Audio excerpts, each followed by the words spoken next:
Hey everybody, Ken Plume here, and welcome to a brand new edition of Force 5, where I ask a special guest on to choose their top 5 favorite Star Wars action figures, any size, any era from their collection. And my special guest on this episode is from Secret Galaxy, formerly Toy Galaxy, but it always the same. You haven't rebranded yourself. It is Dan Larson. Thank you for joining me here on Force Absolutely. 5. Thank you very, very much for having me on. Yeah, it's, you know what, you search for us either way, you'll find us. We can't be missed in that in the toy sphere, and we'll never fully get away from it because it's deeply embedded in my heart. Yeah, I mean, you have to start changing social media handles to fully Yeah, get rid of it. it's tough because some of that stuff is just locked in, and there's that, real big fear of, do not taunt the algorithm. Yeah, Just, you're branded. You've done it. You've achieved what people want. it's You've got tough. It's tough. recognition. Yeah, because there's a ceiling, I think, for certain things. And, I'm sure you remember a couple years back when all this COPPA stuff was happening with toy channels and whatever.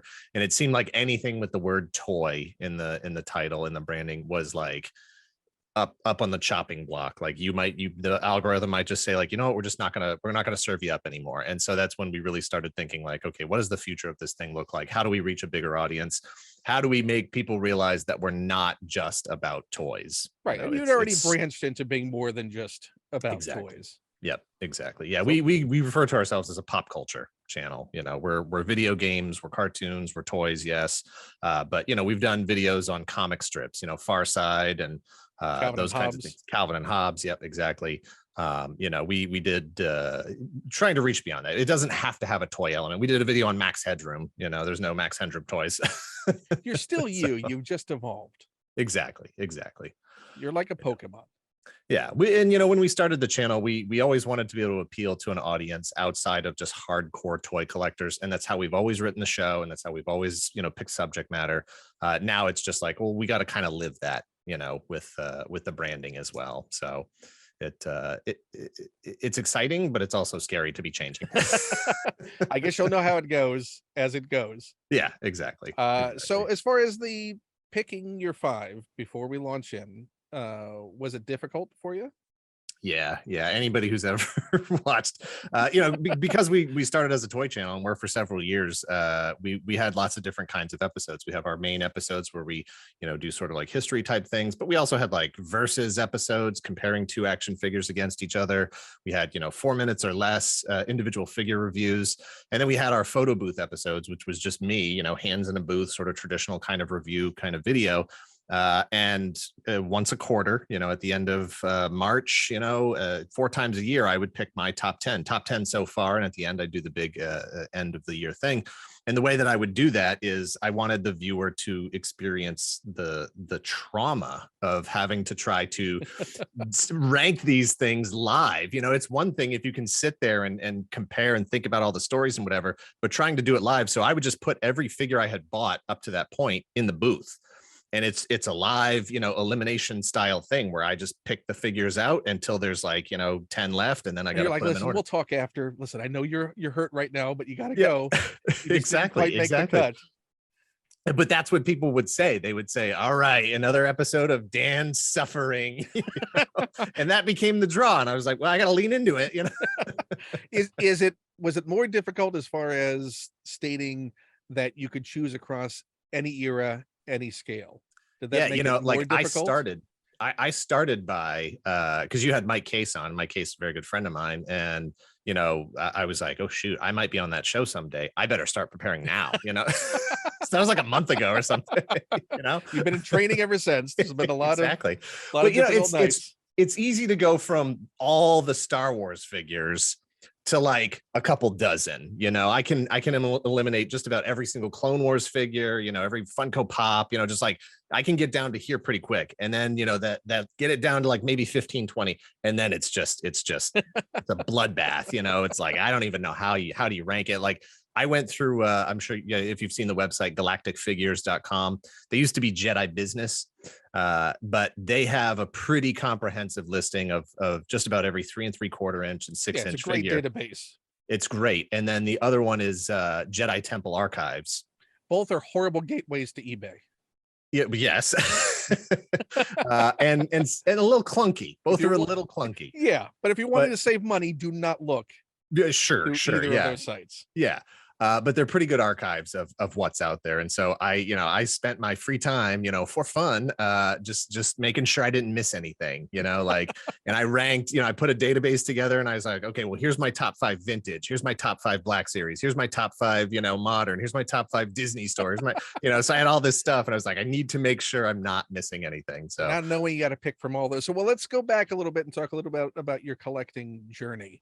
absolutely. You remember the first collection when you actually actively started to like, I want to get more of these? Yeah, absolutely. I mean, like any kid, my collection started with my parents who, they had the money. They're the ones making the decisions as far as like what's going to get purchased, so you're sort of limited by what shows up under the Christmas tree, what shows up in the Easter basket, what shows up on your birthday. Doesn't matter what you ask for, it matters what's delivered. So it's I was looking at some photo albums not that long ago, and you can see my brother and I, he's about 18 months older than me. You can see my brother and I on Christmas morning, and I've got the Kenner TIE Fighter. He's got the Kenner X-Wing, in the background. You've got that original stand with the like 13, first 13 figures or whatever, first 7, first 13, whatever it was. So you imagine your parents walking through an aisle and asking a clerk, what do kids like? What is the thing? No, not my parents. My mom is a pretty active science fiction person, pop culture, science fiction. And I've never had the conversation with her, but I would bet if I asked her, she was like, yeah, those were kind of for me, but also for you. For years, she had a Chief Chirpa, low gray. She had a vintage low gray, like in her sewing desk. And I found it one day and I was like, what is this doing in here? Can I play with this? And she's like, I'd rather you didn't, and I was like, well, why not? So she was always That's mom's collection. Yeah, well, exactly. And so it started definitely with her. She was the one taking us to those movies. She was the one watching Battlestar Galactica and Buck Rogers with us. Was she a collector? Did she also have her collection? She has over the years had collections. For a while, she got really into Beanie Babies, just like everybody else. And that wasn't an investment thing. That was just like she liked them thing, She got into Barbie dolls for a while. She collected like inbox Barbies and stuff. And so that was like a real easy, like, oh, my mom's birthday is coming up, I'll get her a Barbie doll. Christmas coming up, I'll get her a Barbie doll, and just, over the years, and then she'll get done with it and just kick it out. She's good at doing that, just sort of clearing stuff out. But so for me, I've just always been fascinated by action figures, as long as I have memories, as far as I can go back, it's always about like a cool figure, a spaceship, whatever. And it's not even necessarily the mythology associated with them. It's just the thing. It's the cool helmets and jetpacks and capes and being able to have your own adventures. And, whenever we would go on vacation to visit family, I was getting a figure before we left. I was getting a figure while we were there, like that's how you remember trips. What figure did I get on that trip? Yeah. Well, some of my favorite memories are like, playing with action figures at my grandma's house, playing with action figures at the beach, playing with action figures, that's just. I remember when I had chicken pox because that's when I got that figure. Exactly. Yeah. Good grades action figure, Absolutely. And that's still how it is today, like. There are a lot of figures that I collect that are just like, I just like figures. I don't care if it's Fortnite. I don't care if it's Batman. I don't care if it's, whatever. It's just like, is it a cool action figure? Yes, I'm getting it, So you're franchise agnostic. Exactly. That's a good way to put it. Yeah. And we're very similar generation. I think I might be a couple of years older than you, but yeah, but very similar. So we definitely grew up at a time when we were heavily marketed to when it came to action figures. We had prime delivery of. We were the golden age of toy commercials. Exactly. And that's manipulation and trauma that I deal with basically every episode of our show. That's what I've been doing for 7 years now. It's just working it out. Why publicly. Do I like this thing? Why is this so embedded? Yeah. It's, it's fine as long as it happened. I think there's still a lot of collectors and pop culture fans and whatever that haven't dealt with this idea that this stuff isn't sacrosanct. It isn't the holy Bible of Centurions and, Exo Squad. It's like, listen, if Super 7 came out with a Shirt Tails line tomorrow, I'd probably buy it. Of course. And there's nothing wrong with that. Doesn't want bogey. Yeah. Well, that's of course. What I say. It's all supposed to be fun. And it was all for kids, like 3 years old to 8 years old, maybe 10, on the high end of stuff. And what is it at that point? It's just a fun thing to drive your imagination and just, you know, have your own sort of adventures. And I just never outgrew that. So what then was your first one where you started to notice an accumulation of a certain type? Yeah. So right at we had an interesting path, and viewers of my show know this, and I can't not bring it up because it's such a part of who I am. My father was in the Navy, and so we lived in Japan. I was born in 76. We lived in Japan from 80 to 83. So, you know, you start having memories as a kid right around 4, 5, 6 years old. I think that's when most people have their earliest just hint of a memory.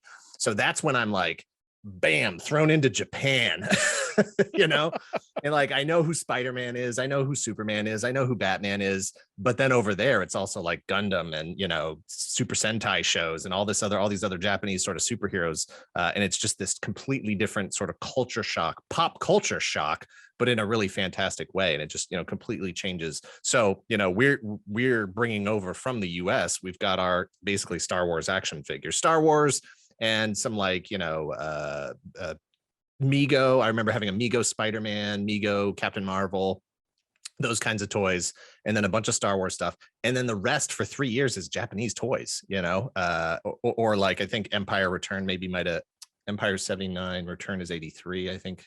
80, 83. Yes, 83. 77, 80, 83. Yeah. So Yeah. Empire comes out while we're there. Return of the Jedi comes out when we get get back. Did you see it overseas? Empire, yeah, definitely. In a theater that obviously had English, you know, right, audio. But it's still a unique viewing experience. Definitely. And we've got pictures in the photo album of like, you know, the marquee outside, with like, you know, it's Empire, it says Empire Strikes Back, and you've got the giant like Chewbacca and Luke Skywalker and Darth Vader heads like on the outside of the theater. Yeah, it's really, really neat to because that didn't mean anything to me for years. You know, it wasn't until I got older and was like, well, I never saw this. It had no significance to me, you know. And then you find that stuff later on, and it's really, really neat. One of the other lines, and of course this plays into Star Wars history, is the Fisher-Price Adventure People. Tons of Fisher-Price Adventure People, and for people who don't know, those were kind of used as the model when Kenner's Star Wars line was being pitched. You know, you can find the pictures of like the customs that were made up, yeah, to kind of pitch the idea because of a that was the engine. scale. Yes, exactly. And there were vehicles that went with it, you know, vehicles and play sets and all those kinds of things. So definitely a lot of that. Mego, Star Wars, and Fisher-Price Adventure People. That's where it all really started. Do you remember getting any Star Wars merchandise over in Japan that would have been? Yeah, definitely. Because we were military, the naval bases are basically like a transplanted piece of the United States, you know. Like, I know it well. Yeah, anything you could possibly want to get that's from the US, it's probably there. You know, we went to US schools and, you know, all that stuff. So the toy stores, you know, every Christmas, the Toyland at the Navy Exchange, you know, and so there'd be tons of Star Wars stuff next there. To where the garden center is during the summer. Exactly. So we've got a great picture of me, you know, hanging out with on the grand opening of Toyland. It's me and my dad's like pushing me into the picture because it's like Wonder Woman is there and the Hulk is there, and the Hulk is just like a guy who just painted himself green, you know. He was also a sergeant, please. Yeah, well, whatever, you know. And so Spider-Man's there, and they're amazing 1980 like homemade costumes. They're so great. I love them so much. But in the background, you can see like die-cast Empire Strikes Back, you know, mini vehicle collection. You can see Adventure People and all of that kind of stuff. So I don't know for sure, but I know that, and I don't want to give away what my number one here is, but because everybody already knows, that figure came from Japan. Okay. And so that's like another little nice piece of that story for me. And you went through, in sort of your collecting journey, I know you went through an investment period and a purge period. So going through that, for you, what were the things that were important to retain when you went through those purge periods? Yeah. You know, when you talk about ranking toys, ranking anything really, the reality is that there's a 1 and then somebody is in last place. You know, just however many figures you have, if you have 2,000 figures, somebody's in first place, somebody's in 2,000th place.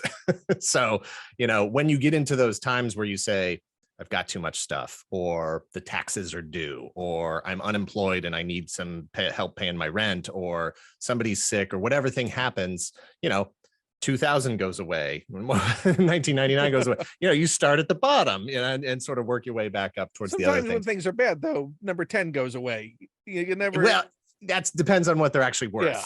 Yeah. Monetarily. I have definitely sold some things that I absolutely regret. If anybody's familiar with the Soul Reaver video game, and there was some figures from that game, I think it was on Dreamcast maybe, or PlayStation, late 90s, early 2000s. Really loved those action figures, loved the game, loved the action figures. But at a certain point, they started hitting like $50, $60 a piece. And I was like, well, we got to pay some bills. So they need to move out. I had every Mobile Suit in Action Gundam figure released, like from the beginning through like 2003, 2004. And again, it was like, all right, those prices are starting to hit some spots where I can make some sacrifices to be able to keep these things that are very important to me by letting these other figures, move on. Same thing happened with Exo Squad, the Palisades Resident Evil line of action figures. Some I still need to go back and hunt down again, but those prices are just astronomical now. And it's just like, well, Yeah, and you can never guess what's going to be the thing that suddenly is it's hard. rarity. I was a dealer for a while before we started the channel. That's what happened. It's like I had collected for my entire life, and just worked regular jobs, retail here and there, whatever. And then got to a point where I was like, wow, I'm unemployed. I need to make some money, and I have this giant backlog archive of all these toys, and I'm not stupid. I can see what they're selling for on eBay, so I start selling stuff off, and that just led me right into having a business. I'm buying collections. I'm going to auctions. I'm going to yard sales, flea markets, that kind of Because stuff. you also have a knowledge base that you built up building your own collection. And that's where the show was sort of born out of. I not only had I had the just personal interest in these things, and I had my own huge collection, but being a dealer sort of helped me really know all the matching up the accessories and what other people were interested in, and what the sort of phases of like, this is in, this is out, this is in, this is out. So when we start the channel, I'm just like overflowing with knowledge and excitement and interest. And then fortunately, Greg, who's the other half of Toy Galaxy, Secret Galaxy, Greg, all he wants to do is make videos. So all he wants to do is make videos. All I have is this knowledge. Well, let's get together and start a channel. And that's just where all that started from. Are you saying that he couldn't name all of the Star Wars toy lines in chronological order? I'm saying he wouldn't even want to. It does not interest him at all. He's a movie guy. He's a movie guy. If you have a movie podcast, movie show, he'll join that one for you. Well, I do. I have a ton of different shows. Yeah. So, but when you went through those purge periods, when was the last big purge period you had? What was the thing that you never thought would go that went?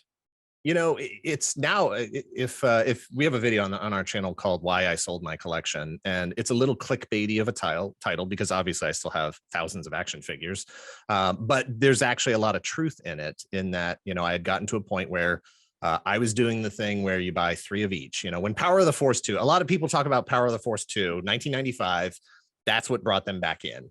They had been kids with toys. They grew up, moved on to other stuff. And then 1995, Power of the Force 2 comes out, and that rehooks them. But that also existed in a marketplace that had no Star Wars. Correct. So Correct. You could not buy anything. It's not like it lingered for years. It's like there was nothing. There was nothing. So to walk into any shop at that period and see a Star Wars figure, as misshapen as it was, whatever, it just sitting on a peg, knowing that it was a Star Wars figure, and feeling what it was like to get those Kenner figures originally, then it was just like, I have to get. It's astounding to me the way time works. Like you have no concept of time, especially at that point. Like the last Kenner Star Wars vintage figure was sold in 1986. Like that's the last time they were on pegs, droids and Ewoks. There's the last time the factory put out a brand new, fresh So it wasn't to send to stores. Wasn't even 10 years between that and Power of the Force. Like it wasn't even 10 years, but as a kid, that felt like an eternity. Well, yeah, I mean, that's fully through middle and high school and out in the world. And suddenly you're independent, and there's this thing drawing you back in as nostalgia kicks in. I mean, it's weird in society now when it comes to pop culture and merchandise. you really don't see IPs go fallow the way that Star Wars was allowed to do. Nope. There's always something out there now. Like if you Yeah, want to it's find perpetual. something Back to the Future, there's always something Back to the Future Yeah. that's available. There's always something, there Last Starfighter. There's always something you can find out there. Someone has licensed something, some aspect of it. It is so much easier. It's so much easier to be a completist for vintage. Yes, a lot of things can be higher priced, but the collection ends. If you're trying to collect Black Series now or Marvel Legends or whatever, name Or Transformers, perish forbid Star Wars. it's never going to end. Every single year, If new anyone stuff's wants a coming out. wake-up call, go look up the release of the 500th Star Wars figure and then look at the year that was released. Exactly. Yeah. It was a while ago. That was a long time, and a lot of IP and lines since then. I would have to look up the dates. There might be more time between now and when that figure came out Than the than when original that Kenner collection. figure came out in the original collection. Yeah. It's easily what? Maybe 20 years since that 500th was released. I can't remember if it was like 06, 07-ish. Might have been I don't somewhere in even that think range. it was that late. Yeah, you think it was earlier than that? Okay. Because it was a I- Vader, wasn't it? That was the 500th, and like his meditation chamber from Empire. I'm not sure because Boba Fett 300. Maybe he was 300. Maybe that was the 1,000th figure. Who knows? It gets. I don't know. Either There's so way, many. don't look it up. No Yeah. one who thinks they're going to collect complete collections of Star Wars, don't look that up. Just We don't. have lost track, and we really care about this stuff. So Yeah, it's sobering. Either way, Yeah. no matter what, it's sobering to realize how many things are out there. yeah. You really can't be a completionist. You can't. And Even the so, Kenner line, you really can't be a completionist if you really dive into variants and what's out there. I was gonna say it's how far you want to go with it. If you want to Unless start you're Rick collecting, Springfield, well, You're- we can't all be Rick Springfield. you're not going to get that vinyl Cape Jawa. You're just not going to get it. No. And now people are at this point, they're collecting different serial numbers on the packaging and stuff. And it's like, just say it's done. Just say it's done and move on. But I had to do that, when Power of the Force 95 came out, Power of the Force 2.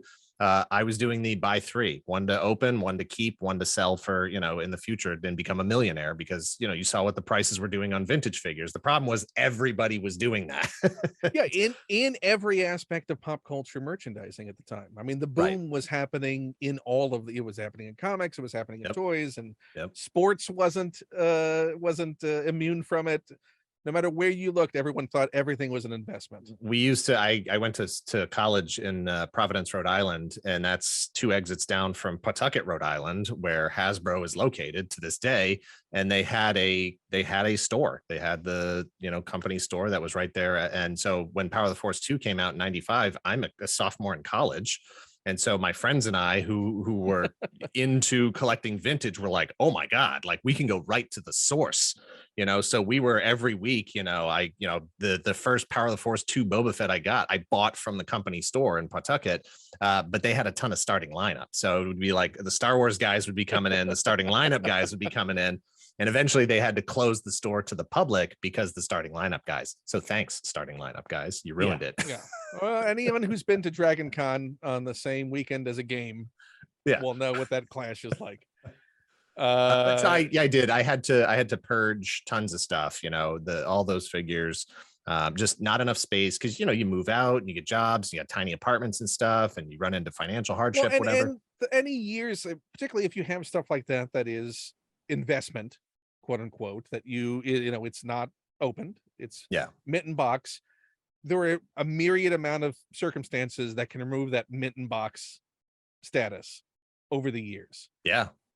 Whether it's how you handle it or the weather. I worked at a movie theater for several years, and I was there when the theater edition Luke Jedi Power of the Force 2 figure came out. My theater got X number of them, and of course I was like, you don't understand. I need one of those.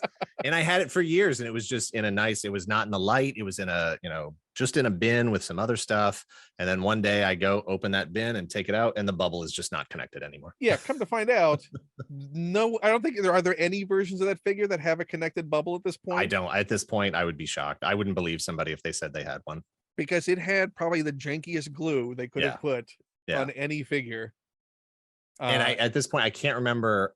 I can't remember if I kept the blister card, because the figure is indistinguishable from any other Luke Jedi. So yeah, I mean, it has the sticker that's on the actual blister, right? Yep. This is theater edition. Well, and it's got the wrong date on it, and that's the interesting part about it, because it actually got pushed, I think, a week or two. So it has the wrong release date on it. And I remember thinking, like, that's it. That's the $1 million figure. Limited edition theater release. It's this brown vested Luke that's already had problems. What is it? 1 per ticket? I'll take 10 tickets. Yeah. Yeah, exactly. I'd love to know how many they actually produced. It had to of that figure. Tons. And they weren't picky about who they gave it out to and how many they gave out. Yeah. I mean, at a certain point, I remember people walking up and they're going, "Can I just get a couple of extras?" And it was like, "Yeah, here, just take these figures." Yeah, we thought there was going to be more demand at our theater, and there's not. At a certain point, you reach a saturation. Yeah, exactly. So I think we should go to your number 5. All right. Let's go to number 5. Number 5 here is knowing that this one pushed a lot off the list. It did. But I did the thing where it was like, what are the ones that I have, had on my display shelves consistently over the years? What are the ones that just, again, irrespective of character or mythology or who they are, name or anything, what are the ones that just really I love as action figures? They transcend Star Wars. They're just cool action figures to me. And so at number 5, I've got the 2010. This is the 2010 Clone Wars Prey Vizsla. I don't know how to pronounce his name. So he's 3 3/4 inch, and he's got that Death Watch design. He's got the removable helmet, and it's the animated style, the Clone Wars animated style of figure. Cloth cape, removable jetpack. He's got his guns, and he also has the Darksaber, which was the only Darksaber in existence for years. I mean, that figure, not an easy one to come by. We've seen it as descendant in The Mandalorian. Yep. And he pretty quickly swaps out for the Darth Maul style costume, where it's got the actual horns on the Mandalorian helmet. When he's become so he's not even a lieutenant of Darth Maul. Yeah, exactly. So he's not even in this suit for very long in the show. Voiced by Jon Favreau, of course. But then also played his descendant on the Mandalorian. Exactly. But I'm a huge Boba Fett fan, and I always was that a cloth cape as well? Cloth goods cape, yep, which just doesn't make any sense, right up there next to the jetpack. Whatever. It's never made any sense on any of the Mandalorians. Loved the removable helmet, loved the proportions of it, the animated styling. That was something that for Star Wars for years they just didn't embrace, with the having a different aesthetic than just photo real, or the sort of vintage Kenner. Obviously those weren't, photo real or anything, but to have this angular, really, cell shaded kind of. We haven't seen it since. They've never revisited going back and doing accurate to the shows. No, like Black Series has done Clone Wars figures, but they're just the regular Black Series figures with deco that matches this. Right. They didn't go back to the closest we would have got. Well, no, I take that back. We got Rebels was done in its animated style, and so was Resistance. That's true. Right. Yeah. Yep. But these characters, anytime they've re-released, like if we were to see that released in the modern line in Vintage Collection, it would be done in a realistic style. Exactly. Well, and they just put out a Death Watch Mando in 6-inch Black Series, and that's obviously inspired by the Mandalorian show. So you would expect it to look like that. Well, actually, they put it out in 6-inch and 4-inch. Swappable heads. Could you put Black Series heads are tough to get off. They're not really designed to have that sort of hot swap, quick, easy, customization. But as a big Boba Fett fan, this was one of the first times that I was like, okay, I'm gonna allow other Mandalorians, like I was really, because growing up with the original trilogy being the only thing that existed, the prequels were hard to accept, you know, and then further extensions of that, Clone Wars and everything else. There's always this like detachment of I don't want to open my heart to it. Like Yeah. that's not what You I have to thought about. convince me. Exactly. So I wasn't even watching the show at the time. I just was walking through whatever store I was walking through that day, saw this figure on the shelf and was like, you're coming home with me.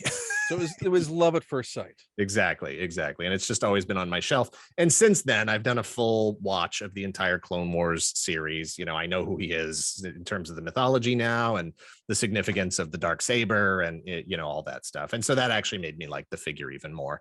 And when you see what the secondary market prices are on this now, I like it even more now. Tell me about it. I don't have it. I don't have any of the actual Death Watch Mandos because I got to that way too late. And I was like, well, now they're done. Yeah, no, it's impossible to go back. Yeah. The pandemic has done a lot to the secondary market. Yeah. When it comes to scarcity. scarcity. And right before Mandalorian started, you probably could have grabbed them pretty cheap. And then as soon as they showed up on Mandalorian, forget it. He's got a dark saber? What? Yeah. I need to get that. Yeah. Now, barring that period when you were heavily into investment, have you always been an opener? Oh yeah. Absolutely.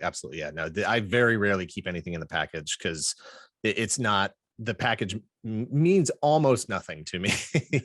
I've joked frequently that if Hasbro wanted to start shipping figures out in a brown paper bag with my name written on it, like that's fine. That's totally fine with me. You know, I see by people the store, by the company store. Yeah, I see people, you know, get their shipments from Amazon or whatever, Walmart, and complain about like the bent blister cards and stuff. And that's fair. Like I get, you know, Walmart's not really trying to ship out collector grade stuff. So, you know, that's a challenge for both the collector and the retailer. But for me, I'm like, I don't care. Fold it in half. Just get it to me. I just want the figure, you know, like I'm an opener and a keeper. Like I do like keeping a card back because that's a nice tie to growing up. Because the card backs, that was your way to reconnect with a film pre-home video, or certainly having home video as pervasive as it is today. Yeah, I am a little bit of an ephemera collector, you know, instruction booklets, sticker sheets, blister cards, those sorts of things. But because of that era, you know, starting, it actually started with the Toy Biz Marvel figures a little bit before Power of the Force 2. Starting from there, I would take a razor blade and very carefully cut the bubble off, take the figure out, and then I would keep all the blister cards. So I had probably, you know, 15 years, maybe 20 years worth of blister cards. And, you know, at one point my mom was like, because I was keeping them in the Power of the Force Millennium Falcon box, I would just tuck them in there, you know, break boxes down, put them in, blister cards. So incredibly dense. Yeah, I know it was probably like 25 pounds worth of blister cards in there. And at a certain point, my mom was like, hey, would you please just take this? Like, I'm cleaning out the, you know, storage area. I don't want this stuff here anymore. Do you want this? And I was like, I don't think I'm that guy anymore. I don't think I'm that collector anymore. You know, like just get rid of it. Is there any part of you that if suddenly that box appeared behind you full of those blister cards, would you sit down and look through them? I would probably look through them, but I don't think I'd really have any emotional attachment to them. No, I got rid of would a bunch of. Would you be afraid if it showed up behiand you right now? That would be weird. Yeah. Are you doing something? Is this a bit? What are we doing? No, but don't look. Stay for the end. Is there any ephemera that you have kept over the years that does sort of escape the purges? As a dealer, as someone who was dealing in, you know, vintage collectibles and buying collections and stuff, other people would have those things in their collections. And so I bought a collection of vintage Star Wars action figures from a guy one time, and he had like, you know, uncirculated figures, you know, just crispy, mint, perfect condition. And I was like, well, I'm going to keep a couple of those, you know, like whoever my 10 favorite vintage characters were, Luke X-Wing, you know, these kinds of figures. Like, I'm going to keep these uncirculated versions because I'll never see better condition than this. And he had a bunch of blister cards as well. So I was like, all right, well, I'm probably never going to see blister cards in this condition again. So I'm going to keep some of these. And then like some of my other favorite toys, you know, like I have an instruction manual for Thunderhawk from Mask. I have an unused sticker sheet from Snake Mountain because it just looks cool as a piece of like pop art, you know. It's got like eyeballs and the lava monsters and flags and stuff all over it. It just looks cool. Is there anything you refuse to unbox? No, I don't. I off the top of my head, I can't think of anything. There's probably something really obvious. You know, I have a few things that people have given to me, either through our channel, that are vintage items that I'm not a huge fan of opening vintage things, you know. I know there are collectors who want a clean, crisp, untouched sample of something. So they will purposely buy an unopened vintage piece and open it. And I don't feel that doesn't make me feel good. Yeah. So There's I'm like, a finite resource. exactly. If you don't want it like that, go buy a loose. Sell it because you're at max value. Sell the carded one, even if the packaging is damaged, and just get a loose mint one. You know, I've never understood that. But I don't. That seems super villainish to me. That's like a little bit. Yeah, there's got to be a Bond villain that just opens uncirculated toys in front of people. Just I'm trying to think. I'm sure I have something that I'm not opening, but I can't think of anything because the packaging is inconsequential to me. Now, I did recently discover a line of toys from Poppy, the Japanese action figure producer, Poppy World Heroes. They came out right about that time, 80, 81, in that area. And they're basically just vintage Star Wars style action figures, 5 POA, but for those Japanese characters, the Super Sentai Power Ranger type characters, Ultraman, Kamen Rider, you know, those types of characters. And I didn't know those existed until about 2 or 3 years ago. And then those became my grail. Like I had to get them. And for whatever reason, you know, those types of figures, and Poppy, they were a distributor for vintage Star Wars in Japan. So you would they'd come in boxes, look like little Cracker Jack boxes or whatever. And, you know, there's no bubble, there's no blister. You can't see the figure. But that's how they sold the Star Wars figures over there. And so that's how these figures are sold as well. And for whatever reason, a lot of the people who collected and kept those Poppy World Heroes, they kept the boxes. So you almost can't find these figures without the original boxes. So if I happened to acquire one of those and it was unopened, I would never so you haven't yet. So those still remain in your I have some loose ones. I've actually managed to grab, I have 3 of the 4 that I have to have. There are 4 characters that I have to have, and I've managed to acquire 3 since then. There's still 1 more I'm looking at, but I don't have any boxes. So would it be Schrodinger's Poppy if you got that, but it's still in the box and you weren't absolutely sure it was in there? You said to take it on faith. Yeah, no. Well, I would obviously do the appropriate thing and get it X-rayed. Yes. You would call up the local scientists. Yeah, I need an MRI. It's not for me. Yeah. Where's the place you take the mummies? Yeah. You promise me this radioactivity it's not going to stay with the figure, right? Yeah. This doesn't discolor anything on the plastic, right? Yeah, exactly. What is your number 4 choice? Number 4 is an even newer figure. And you know, I'm not a vintage collector. Because I'm such a fan of action figures, I'm not really interested in going backwards. I want to go forward, you know, as the engineering gets better. As far as what appeals to you, is it aesthetic? Is it articulation? What is the thing that grabs you when you see a figure or want it in your collection? Yeah, you know, as someone who grew up on that transition from Star Wars 5 POA to GI Joe, Real American Hero, that just blew it out of the water, and it was just like, I'm done with Star Wars as soon as I got Snake Eyes. You know, yeah, it's been this never-ending quest of better articulation, more realistic articulation, better sculpt, more realistic sculpt, more detail, better accessories, more accessories, you know, paint apps, all that stuff. But each one of those things is sort of like a slider, right? Like I'll take good articulation. I'll sacrifice some sculpt if it means I get good articulation, you know, like there's sort of those balances. And this figure is actually a good example of that. This is 2016 Hasbro 6-inch Black Series Death Trooper Commander, who was only available in the Rogue One 3-pack because the regular figure doesn't have the shoulder pad. No pauldron on that. You got Exactly. The pauldron. Yeah. And so I, you know, when Rogue One came out, which I think is a great movie, I know it's got some, you know, the detractors and whatever, but I don't care about those people. I think it's a great movie. I love it. And when that movie came out, Force Friday, this was the thing I was looking for. I need a Death Trooper. And I was so afraid that it was going to be the figure that was going to sell out. I'm like, I don't care if they put 6 to a case, you know, people are going to want to bulk build these. They're going to army build these. So I'm never going to be able to find one. And so, you know, Greg and I went out Force Friday that year and went to Toys R Us, no Death Troopers. And we're like, God, so we went to Walmart and they had like a whole, palette of Black Series figures. And I was like, well, I'm just going to get one tonight. There's going to be no problem tracking them down. But that's the regular version that doesn't have the harness and the pauldron. So when this I think was a Target exclusive, I think. I think it was a Target exclusive. And when it came out, I was like, because it had the other two figures in the set I already had. It was like Jin and Cassian Andor. Right. And I was like, I don't want those again. So I couldn't justify the $60. And those figures were also sort of the low water marks of yes of the Star Wars line at that great. time. Yeah, they were not great because they weren't doing photorealistic faces yet, any of that stuff. Yeah. Those are not. I can still go into the Walgreens down the street from me and see that Jin. And I don't want to spoil the movie for anybody who hasn't seen it, but you've had time. They both die. They're both dead.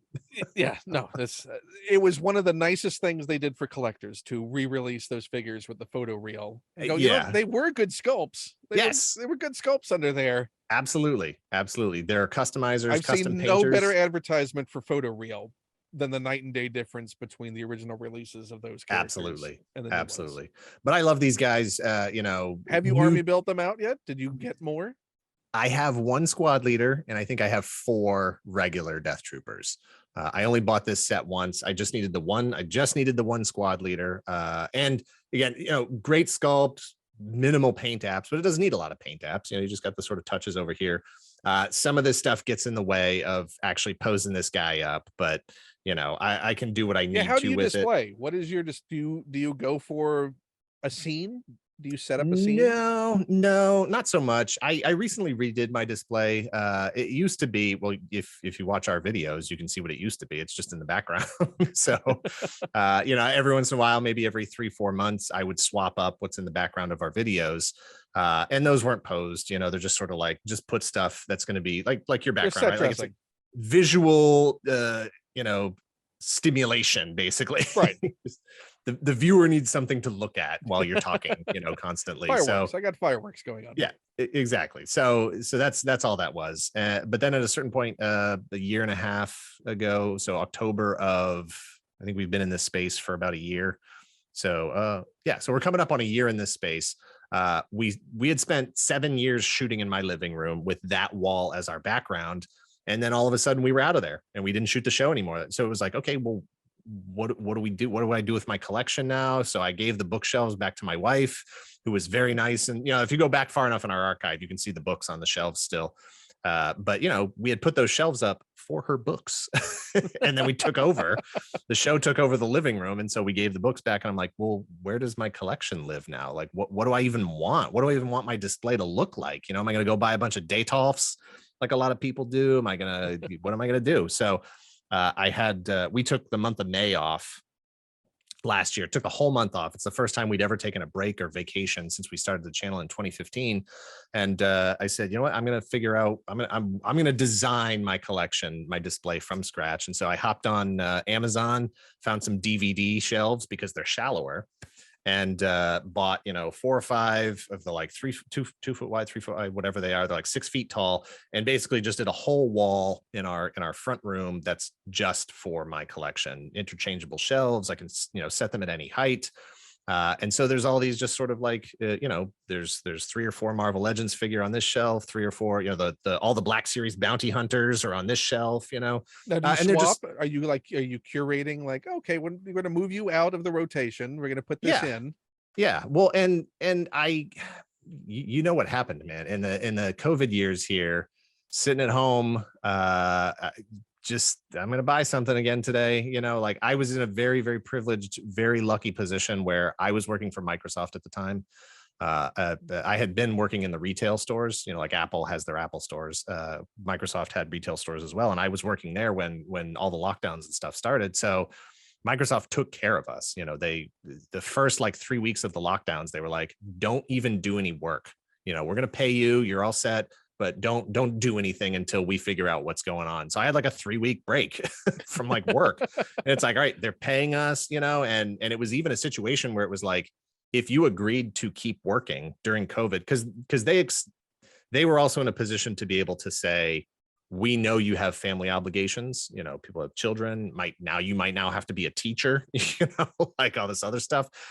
They made those accommodations. So it was like, if you worked, you got a bonus just for going to work, for sitting in front of your computer and being there for customers. So yeah, it was like, well, let's start buying stuff, and the manufacturers, to the degree that they could, were like, let's keep shipping stuff. Let's, put that out. And I feel like the last 2-3 years, Hasbro, Super 7, NECA, everybody, Playmates has just ramped up. Like there's this window of the adult collector closing, and they're like, get it all out, get it all out. Yeah, no, I mean, the volume of stuff that has come out is astonishing. It is unmanageable. It is like, Yeah, I don't know how it's sustainable ultimately. It is not. I mean, you look at how many waves have been announced. As a collector, it's unsustainable. And knowing that there's still a large amount of stuff that was ordered months and months ago that still hasn't arrived, that you don't know when that's going to get charged. And as a reasonable, rational human being, I'm willing to give a lot of leeway to those manufacturers and, who can't get their product. They want you to have it. They really want you to have it. Yeah, so yeah. I get that. But as a collector, I had to sort of stop and say, okay, well, if I keep going this way, in 5 years from now, I'm going to have 800 Optimus Primes. I'm going to have 300 Wolverines, like the claws are a little bit longer on the new one. I need that one. Yeah, I need to start putting some rules in place to protect myself, to protect my collection, to protect my wallet. What was the first rule you put in place? I needed to be able to say that there were characters in my collection that I was done with. Like for years, I was a Captain America completist. I needed to have every single Captain America figure that was released. And that was really easy up until First Avenger came out. And when First Avenger came out, all of a sudden there's 25 new Captain Americas every year. Before that, there could have been like 15. You're like, oh, the original 1960 Action Jackson or whatever, Action Man. There's the Mego, World's Greatest Superheroes. You don't want the 1990 TV movie Captain America? You don't need that? They never did any of those. They didn't make one. But again, there was like 6 Captain America figures up until like 2008 or 2010, whenever that first Avenger came out. And then there was just this explosion. And I had to say, so I had looked at my collection, in May and said, okay, Earthrise Optimus Prime, that's it. I'm good until something really significantly better comes out that I'm so connected to. He's it. And all the other versions of Optimus Prime in my collection, you're on the chopping block. Like if you've got a good enough story for how I acquired you, maybe you can stick around, or if your transformation is novel in some way, but the rest of you got to go. But if I got you just because it said Optimus Prime, that's not enough. That's not enough. And I had so many, because obviously Hasbro clicked in and said, we can do 10 new Optimus Primes every year. And, people are going to buy it. And I was there like, well, this one's cool. And I have one that's 3 inches tall. I don't have one that's 3.5 inches tall, So what's your definitive Captain America right now? Right now, I've actually got a couple on the shelves because I am a big Captain America fan. So I've got it's all Marvel Legends. There's the Marvel Legends from Endgame where he came with Mjolnir, and so it's that suit and just his regular shield. They didn't release one that had a broken shield, so he's got his regular shield. He's got Mjolnir. They did one that was it's more comic based World War II version. So he came with the motorcycle. And he's got the badge shaped shield and the A with the helmet on his helmet. Yeah, the practical outfits, the practically assembled one. Yep. So it's those two. I think I have those two and the Chris Evans movie World War II version where he's got the leather jacket on over the shirt and he's got the A helmet. Those are like my 3. I don't know if you've ever seen the Hot Toys they released of that World War II version, but it's incredible. I did. I've been very, very, very, very careful not to fall down the Hot Toys hole. I only have 2, and I don't want to go any further than that. So I have First Avenger Cap. Well, good. They're framed out. There's like 4 Captain Americas. Yeah, Hot Toys Captain Americas right above there. I have First Avenger Cap back when they only cost like $100. And he's got the metallic, whatever shield that's like all the paint's flaking off of it, for whatever the process was they were doing at the time. Not a good metallizing. No. And then I have Kenner Colors homage Boba Fett that came out, I think last year or 2 years ago. Those are the only two. Drew that line. Drew that line. I do have the 80th anniversary, the Alex Ross based Captain America. So if you want your definitive comics version. Yeah, exactly. Yep. That's a gorgeous figure. So we've reached the middle of your list. That's the number 3 position. What is your third choice? This is a very, very new figure. In fact, this is the newest figure in my top 5 here. Big Boba Fett fan, always have been. And this one just I got to see this one at Toy Fair before it was released so this is a 2020 figure. I got to see it in 2019. This is Hasbro's Galaxy of Adventures Boba Fett, which we were just talking about animation styling, and this is animation styling. Galaxy of Adventures was actually 2 different lines of toys. They had done one that was just regular 4-inch action figures, and they came in these like clear cylindrical sort of tubes, and they had mini comics tucked into them. And I thought that was a great marketing thing. I think they were super cheap, like $10. They came with one accessory. There was, Boba Fett, Darth Vader, Luke Skywalker, and they were tied to animated shorts on YouTube. And then they were all reused. They were existing figures that were repackaged into these. Yep. And then that's where these came from, is that whole thing was branded Galaxy of Adventures. And then they did ones that actually matched the animated styling of those shorts on YouTube. And the shorts are fantastic. I don't know if they're officially canon. I think they are. They are, yes. Yeah. And they're great. And this, as soon as I saw this, I knew I was going to get it because I was already into the line. Yeah, I mean that line has probably one of my favorite Darth Vader figures. I love that figure. It's gorgeous. Stylization on that is just great. It's gorgeous. I think the only 2 figures I didn't get were the Jet Trooper from it's not Force Awakens. Maybe it was I don't know if that was for Last Jedi or Rise of Skywalker. Rise of Skywalker has the Jet Trooper, right? The Jet First Order Trooper. Yeah, because the fin is also now. Yeah, it's Finn in the vest and everything. That's that figure. Yeah, they did the Great Ahsoka in that line as well.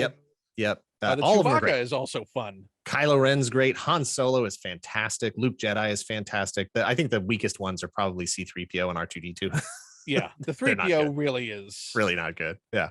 that had flashbacks to the old droids line for me. Yeah, but I absolutely love this figure. It is deceptively posable.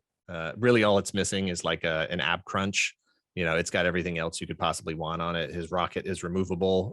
It even, if I remember correctly, it actually came with a rocket that has like a post that sticks down further so you can like faux launch it, but I love it. I love the colors. And they're reasonably priced. I mean, that's the amazing thing about that line is they're cheaper than vintage collection figures. Yeah. And it's such a weird thing because they never promoted that the line existed. There was no advertising for them online or in the videos or stuff. Like at the very least, they could have put it on the YouTube videos. Check out the Galaxy of Adventure lines based on these videos. Yeah, or we're releasing more figures. Here are the ones that are coming up. You never even knew what was going to be on shelves. Nope. And if you didn't happen to follow the right Instagram account or see the notification or whatever, they put out a 2-pack in 2020. There was a 2-pack of Mandalorian and a Stormtrooper.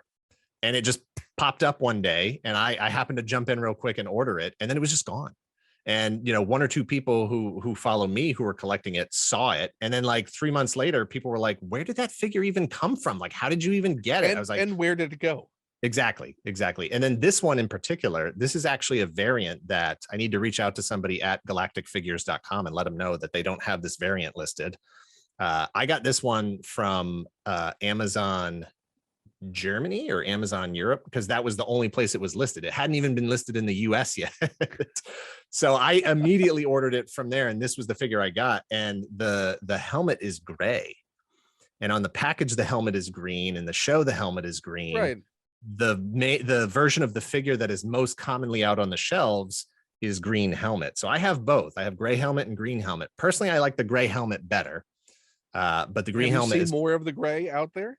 There are more grays out there, but what I've noticed is that on eBay, if you look up this figure, 2020 Galaxy Adventures Boba Fett, nobody lists the variant because they don't know they have a variant because they don't know it exists. So there's no real price difference right now. But we'll see what the reach on this interview is here. Don't think that I don't go to eBay after I record all of these before they go up. Yeah. I make sure that there are plenty of guests who have suggested things that I make sure I go out, you know what, before I want to have one of those. Yeah. at a This reasonable is price. ultimately what this show is all about. It's Yeah, just- so you'll have to check the listings and like go into the photos and zoom in on the so photos now I'm taking your recommendation. I'm going to to- go for the gray. to see if he's got the gray helmet. Yeah, If I get it, I'm going to go for the gray. that's right. That's right. And they're so cheap, you can get both. It's not really that big a deal. It is again astounding how little recognition this line has gotten. I know one other person who really, really, really digs this line and was just like me, panicking every time a new thing was released, and then just the relief. Oh God, I got my order in. You know, I mean, I've gifted folks that Vader. I like that Vader so much. Well, I think I want to say last Christmas, Walmart was like, "Oh, we have a crap ton of these out back. Just put them out for like $5." And so whatever they had left, it was basically Darth Vader and a bunch of Kylo Rens, maybe Chewbacca. They were in those like just drop boxes in the middle of the floor, in the middle of the aisle, and they were just blowing them out at $5. And I was like, they're so cheap and they're so good, but what am I going to do with 10 Darth Vaders? I don't need 10 Darth Vaders, you know? But they're a great gift. I will. They are absolutely Yeah. a great entry point for kids. You know, trying to get them hooked Or on just a action. nice little display piece. If you want Yeah. a nice little, I mean, I think I consider it like a definitive Vader. It's so nice. It really is. He's got the red eye lenses. The cape is nicely shaped so that Yeah, it it's got drapes one of the down. best. And you know what? It reminds me of the Batman animated line. Yes, it would fit in perfectly there. Yeah, So it's absolutely. got a very Bruce Timm drape yeah to the cape yeah on for Vader. sure. So if you ever want a Batman animated Darth Vader, yeah. If you want to pull off that Batman versus or no, it was Alex Ross did Darth Vader versus Boba Fett. It wasn't Batman. I think there was a Bat in the Sun video that was Batman meets Darth Vader. yeah, anyone who's played Fortnite, if you want to get That's if you true. wanna- What am I even talking about? Yeah. you want to recreate any sort of battle that's happened to that, get those. Fortnite is the great equalizer. Yeah. Oh, it is so confusing to play that game now and realize how much I tried once and I was just like, this isn't for me. you know what? I enjoy it as a game that is low stakes because I hide and I avoid. Good. And at this point, you can get pretty much any character you want. Yeah, You know, yeah. G.I. Joe. I got an Indiana Jones There you go. running Yeah. around with a dog on his back. That's Yeah. all I wanted as a kid. Yeah, Yeah, exactly. it's you know what? It is toy box play in game form. That's this it. point. That's a conversation that Greg and I on the show had for years. I would lament like, oh, action figure, physical toy collecting with kids just isn't what it used to be. This is a dying hobby. It's a dying collection. It's a dying thing. And his counter to that was like, well, you know what the new action figures are? It's like DLC. It's video game skins. It's different characters. That's what kids are collecting. Kids are. Pull up the Switch and they've got, my nephew has all the Roblox characters, Right.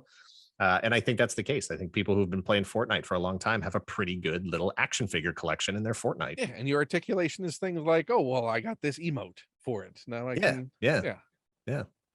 And we're not that far away from a point where 3D printers could be ubiquitous, and it's just like, oh, you just got your new Fortnite skin, print out the action figure. Have you gotten down that path yet? Have you gotten yourself a 3D printer? No, I don't think I've got the time to commit to. I don't have the time to commit to making them, and I don't have the resources financially to. That's the sad thing. The prices have dropped. I was afraid of it for the longest time because they'd all seem like a Rector set level of finicky construction. Like it all seemed hobbyist. And I was not going to get to the point unless it was set it and forget it. I was not interested in going down a rabbit hole of a thing that I could not technologically fully understand and investing that kind of money into something where I'm like, but wait, what is going on with this thing? I can't. No, my fear was that I was going to love it. So and I got what is considered the first sort of entry level set it and forget it printer through a friend of mine very kindly a week and a half ago, and it is every bit the rabbit hole that you were fearing, to the point where like, well, you know what, Hasbro really hasn't done an easily available 3 3/4 inch Jabba. I saw that your prints, Well, now I have a 3 3/4 inch Jabba. Yeah. I saw your post that was like, oh, I printed one out, but I think it's just a little too small. I'm gonna print it slightly bigger. Yeah, that's the other thing. And if you don't want big Jabba, well, you can print a little tiny Jabba. I have a 3-inch Jabba. I don't have a 3.5-inch Jabba. It is very scary what is possible to do now when it comes to that. My But one of the my thing I like was if I want a specific stand yes. for something, or Yes. just bases. If I just want to print out some stands for Kenner figures, there's a file out there that I can go print off some Kenner stands. And fantastic accessories, you know, of Transformers. There's a whole, you know, cottage industry of like, you know, Optimus's arm is open because his arm folds in. Well, you can buy a panel that fills in that space in the arm. You know, Sunstreaker didn't come with a spoiler from Hasbro, so this person made a spoiler, and you can just order that and snap it in. It's like you end up spending more on these attachments and accessories and, you know, custom kits than you did on the base figure itself. It's such a dangerous rabbit hole. One of my oldest friends, who is partially responsible for helping get me back into collecting, because he had a car at the time. we were in college together, and it would the be days when you could show up at stores and reasonably expect there might actually be product on shelves. Oh yeah, no, this was the golden age of this. So this is like 97, 98, 96, 97, where it's like you walk into any Toys R Us and it's 3 for 10, 3 for 10, KB Toy Store, 3 for 10, 3 for 10. And you're just scooping all this stuff up. You know, it's out for a month and then it's in clearance, you know. But he has a 3D printer, and he's a big GI Joe fan, and so he's printing out like an entire Cobra and GI Joe army in like 1/32 scale. You know, like he'll send me pictures all the time, like here's the Hiss, you know, here's the Sky Striker, here's the whatever, and I'm like, it's so cool. Yeah, no, it is every bit the rabbit hole that you fully expect it to be. Yeah. So, but there is a lot of practical uses for it. Oh, for sure. I'm going to consider the Jabba to be one of them, and we're going to move on. Absolutely. To your number 2 choice. Number 2 is a wild card. It's an oddball. You know, was there any fight between this and number 1? No. So number 1 is number 1 by a long shot. One was I could literally get rid of every single action figure I own. And number 1 would still be there. That would be the one figure, you know.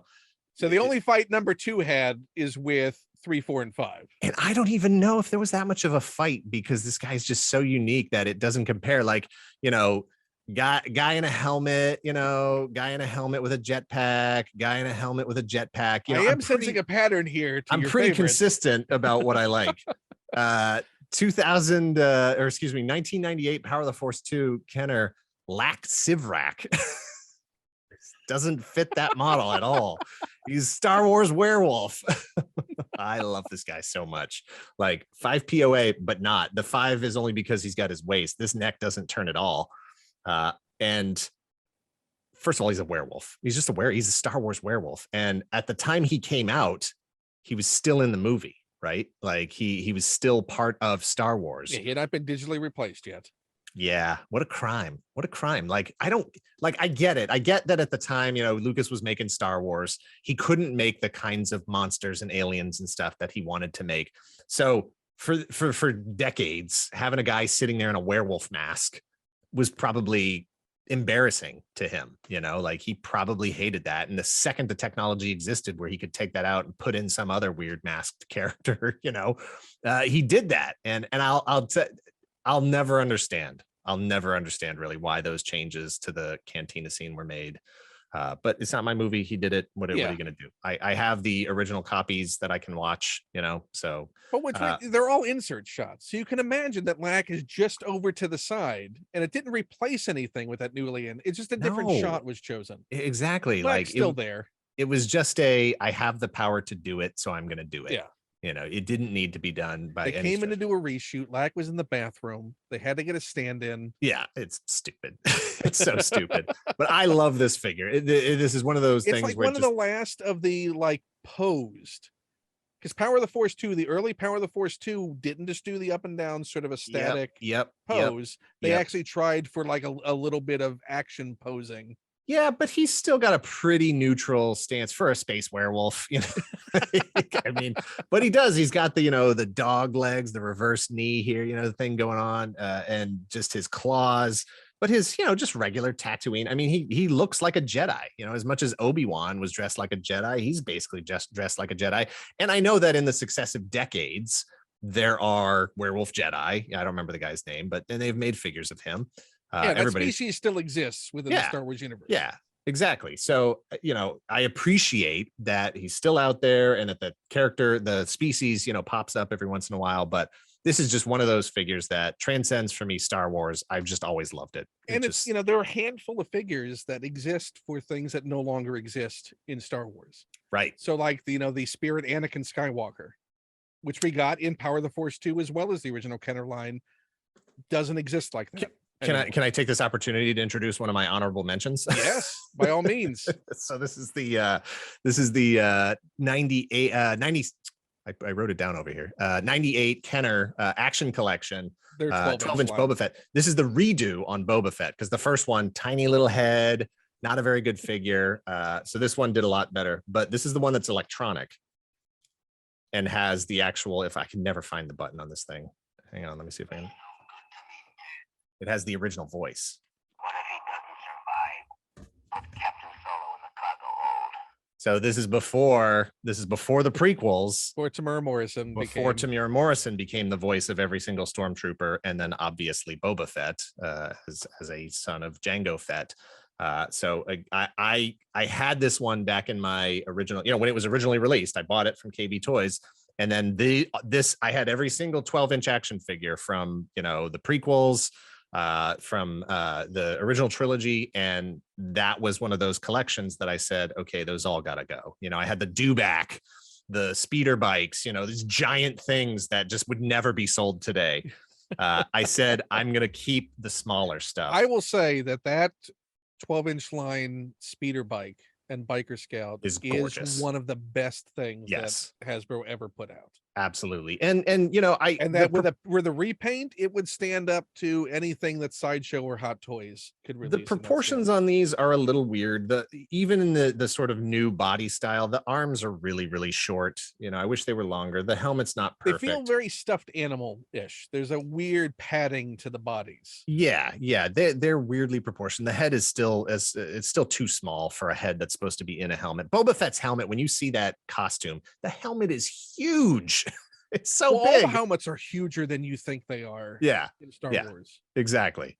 But I had sold this, and then that was one of my regrets where I was like, someday I got to track that thing down because it has the original voice on it. And it's as a Boba Fett fan, it is such a weird thing to me that this voice just isn't part of Star Wars anymore. No, it doesn't exist. I mean, I think that's the only talking toy that would have that, right?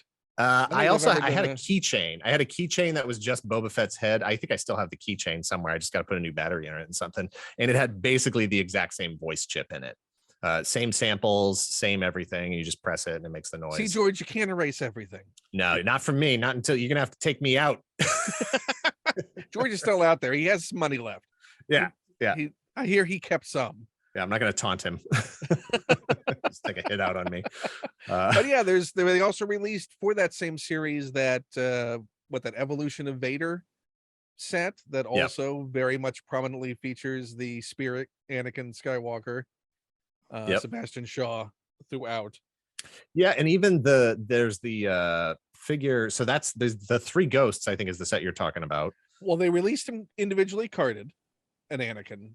Then they did the 3 ghost set in Power of the Force 2 that you're talking about. Right. Well, so there was the episode 1 preview. Is that the figure you're talking about? There was the preview figure that had the little yes, and that's how they did. Yes, and that's how they that teased. I think is the last Sebastian Shaw based Anakin. Yes, because I don't think they ever released him in anything past the beginning of the prequel era. Right. And the next thing we would get was, I think, the 30th anniversary with the sparkly modern version of Anakin Ghost. Right. So weird. Nothing like a spirit version. It looks like a Xanadu version. Yeah. It was a weird way to pull off a Force Ghost. I don't have a problem with that. I like Xanadu. So oh no, it's great as a Xanadu figure line. Also, Super 7, get on that. Yeah, worlds colliding. It's fine with me. And do the apple while you're at it. Yeah, exactly. So your number one choice then? Yeah, absolutely. Anybody who knows me, absolutely no surprise, is vintage 1979 Kenner Boba Fett. I have a collection called the Boba Set, and it is currently at 545 pieces of the vintage 79 Kenner Boba Fett as a testament to how much I love this action figure. Every time I see it, I get it. It's, the prices on this figure have gone up, and it's not my fault. They made I millions of think this it thing. did a little bit. I may have helped bring some exposure to it, but me acquiring them has not. I'm sure changed there are prices. people that list on eBay right now going, "This is for Dan." It's possible. It's possible. How many of the ones you have the weapon? I would say less than half, because it's not an issue for me. I'm not trying to make them complete. In fact, Right. I don't I was even. actually just curious about scarcity as far as in you running across them. Because you're a good way to figure out what is the percentage of Sure. extant weapons that you'll find with them. So what you can do is when we hit 500, we actually produced a video, Boba Fett 500. You can Google it on YouTube, you'll find it. And there's a picture of every single figure in the Boba Fett is in that video. So there are 500 Boba Fett action figures pictured there. And I would be shocked if it was even a quarter of the figures that have their guns. They just, buying loose collections, people sending them in, buying them at shows, they almost never have the gun. And if they do, that cranks the price up another 20-25 bucks. And if I'm at a show or anywhere and I have the choice between one with the gun and one without the gun, I'm going to buy the one without the gun because it's cheaper. Right. Just think of all of the Boba Fett weapons you could print with that 3D printer, though. You could fill out everyone. That's a different conversation. Everyone for years and years, I don't have my tablet. I have a sticker on my tablet and a patch that says no repro. I was part of the no repro crowd, and my stance on that is softening. But so what was your original stance on repro? No repros. If you come across repros, cut them up, throw them away, get rid of them, burn them, melt them. I didn't want that stuff out there affecting not just the value. Of course, value was important, but also just the authenticity of the item. Obviously reproductions, it's not exclusive to action figures. That's something that happens in car collecting and whatever else. I had a real problem. I would rather it have no accessory than a reproduction accessory. But at this point, I just think there's nothing you can do about it at this point. There's too many people who want to have a complete figure, right? And it doesn't matter to them. And who am just I to for say display? That? And as it's certainly it's I would think an easier argument to accept as the prices have skyrocketed. Sure, in recent years. Sure. Yep. And for years, it was harder for good reproductions to be made. It was still pretty easy to tell the difference.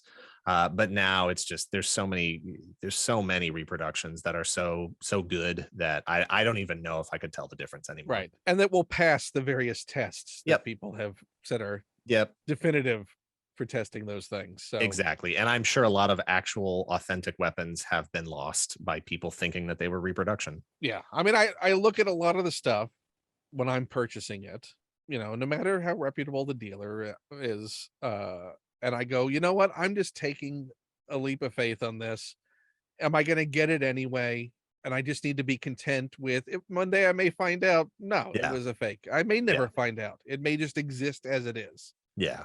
But there's so many floating out there that you can't not eventually enough fool people. Right. That they just become the new reality. Well, and at a certain point, it's like, well, how old does a repro have to be before it itself is considered a vintage thing? Right. It's not 1982 vintage, but it is 1992 vintage. and obviously companies are doing their own repros now, essentially. So the retro collection is nothing but a repro line. Exactly. Yep. It's tough. So it's been curious to see them try and put the little earmarks to identify it for people. Right. This is clearly a reproduction. So is Boba another one of those characters that you'll get any Boba thing that you run across? For a while, yes. But not so much anymore. Like my mom would be like, "Oh, here's the Boba Fett M&M dispenser," and I'd be like, "Oh, thank you," put it in the background for the show or whatever. But I don't seek that stuff out. I have a lot of Boba Fett stuff, yes, but it's not a collection that I'm trying to complete. If manufacturers did more in the Kenner colors, I would be in trouble, because it's the Kenner colors that really do it for me. Because part of what I love about this figure is it doesn't even look anything like the guy in the movie. No. You know, like the colors aren't even close. Yeah, so it's like for me growing up, he was just like a space diver. You know, he's got this weird swimmy hand. You know, he's got a scuba tank with this rocket that looks absolutely nothing like what it looks like in the movie. You know, so to me, he was Boba Fett, like in name alone. You know, but so many of those early figures for the Kenner line were strictly representational. Sure, like you invested how accurate they were with your emotional attachment. Exactly. Yeah. To them. For sure. For sure. Because if you really want to look at details, practically none of them were accurate. Yeah, I mean, they got better as the line went on. Yeah, but that Vader, if you look at the fact that they stuck with that Vader through 3 movies, yeah, no, and 6 years and never bothered. That's why I love that new retro collection Vader figure from Obi-Wan so much, because that's that's what it would have been if they'd put one out in Return of the Jedi. Yeah, no, that was lovely to see what would have been done if they had done that. I would be remiss if I didn't bring up at least one other honorable mention here, and that is my poor friend here, Captain Sidon Ifano. This is it. Like, there's nothing else for this guy out there. You got this, and that's it. Like, there's nothing else. So what you're saying is we got more Constable Zuvio than we got. This guy is my new Boba Fett. Like, he didn't even make it to the Black Series. He didn't do jack crap in the movie. Like, he almost recruited Finn and then didn't. He doesn't talk. He doesn't say anything. He's just there. And he looks so cool. Like, he's just such a cool looking character. And I just don't know why this hasn't come up in a fan vote for Hasbro or something. Like, and you know who his best friend is Lax Sivrak. In my world, he is, for sure. Do they hang out on the shelf together? They keep them together because they're 2 of my favorite action figures. They're definitely key pieces for me, that it's just like guys that are never going to have any other representation. You just need to get a little cantina booth diorama set up for them to just be having a drink together. That's it. I love that red Stingray helmet. It's just so cool and striking, and I just don't know why they haven't taken it. It's like, Boba Fett. I don't understand. Maybe I just need to send an email to their marketing team or something and be like, every time you make a Boba Fett figure, you've got five styles. You can prototype, right? Like, release it all in white, Kenner colors, Empire, Return, and what's the 5th one? You could do the new black stealth, all black version. Like, well, I mean, even that has multiple versions. Yeah, just get some use out of these molds. I'll never understand why they don't release 6 Boba Fetts every time every time they do the mold. Like, you're crazy. The droids version. Yes. The droids colors. Or not droids colors, holiday special, the holiday special colors. Well, that and also the droids colors. Right. So yeah, you have there's plenty of options. Both. Yeah. Black Series Short Trooper would have made my top 5, except this is a custom, and I don't count customs. So this is I don't like the skirt on the squad leader, right? But I wanted the blue across the top, so I swapped legs. So this is the legs from the regular Short Trooper and the top from the squad leader, and this is my ideal Short Trooper. But this is a version that you just don't see, and it's just not a thing. So I had to disqualify him for being a custom. To Lucasfilm. Yeah, maybe in the special edition of Rogue One. So if you were to rank so we've seen a couple of them. If you were to rank your Boba Fetts, what is your Boba Fett ranking? I mean, number 1 is obviously vintage. And since it was in the top 5, Galaxy of Adventures would have to be really high on that. Mafex, I know somebody else, I can't remember who, I think maybe it was Victoria's Cantina, had picked Mafex, however you want to pronounce it, Boba Fett. They did both Empire and Return. This is Empire, the most like screen accurate, just realistic looking action figure. Do you have a preference in Boba Fett style? I would say Empire for sure.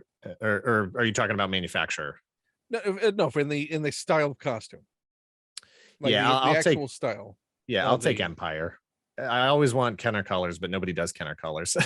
So you don't like the more colorful Return of the Jedi sort of party Party Boba. I don't mind it. I've got Black Series. So the most recent Black Series has the Return of the Jedi colors and styling. I don't mind the blue and the orange on the pack. This figure was close to making the top 5, but again, I put a custom cloth wired cape on it, so I had to disqualify it for having a custom piece there. But I don't mind it. In the future, when you come back in for your next round of top 5, when they've all changed again, Yeah, customizations like that do not affect. They could have been on your list. It's like I'm always looking for excuses to like eliminate things. Like, oh no, I'm not. I don't want to have 2 characters that have black costumes. Like get out. Is there? What do you think then is your least favorite Boba Fett figure they've released? Something I don't have. There's lots of them. Actually, I have quite a few of the like. They went through that. Whether it's the 300th figure, the 500th figure, whatever, around that time they had gone back to like posing and action features. And so one of those has the feature where like you press down on the rocket and his arms bring up his gun, like he's in Jabba's, does that right. thing.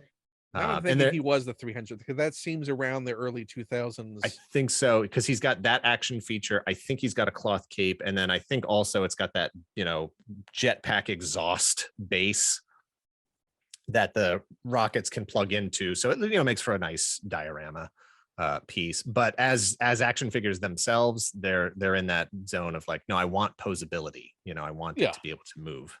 Would you rather have posability or screen accuracy? I'll take posability for sure.